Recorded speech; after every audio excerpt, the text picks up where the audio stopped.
With these rising tensions, we've seen a huge spike in concerns online about the U.S. draft and claims about having to pay to register or automatically registering when you apply for student loans. So our Verified team is breaking all of this down to calm any anxiety you may have. Take a listen. The Selective Service website crashed over the weekend because so many people were going to look up answers about a U.S. draft. And there's a lot of misinformation out there, like sites falsely trying to make you pay to register and claims you can't go to college without signing up. We're breaking down the facts, not to add any anxiety, but to let you know what's really going on.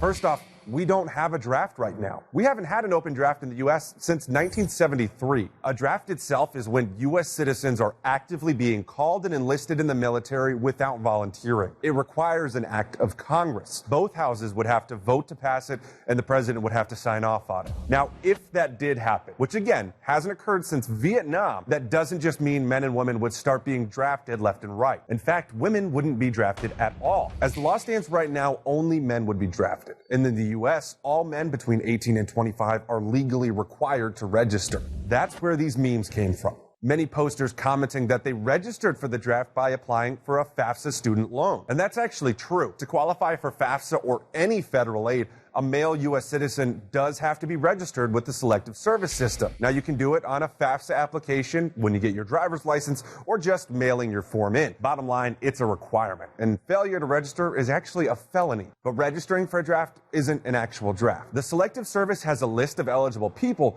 but Congress would have to declare war and they'd have to legally instate a draft before they could use that list. At that point, the men, 18 to 25, who registered with Selective Service could be drafted, but it's not a guarantee. According to the Selective Service, an actual draft would use a lottery system to call registered men. They'd then have to pass a series of physical and mental tests to be considered. Now, we understand the concern that comes anytime someone starts talking about a draft, but it's important to remember we haven't had one in more than 45 years, and it would take multiple acts of Congress before people would even start getting called. With your Verified, I'm Jason Puckett.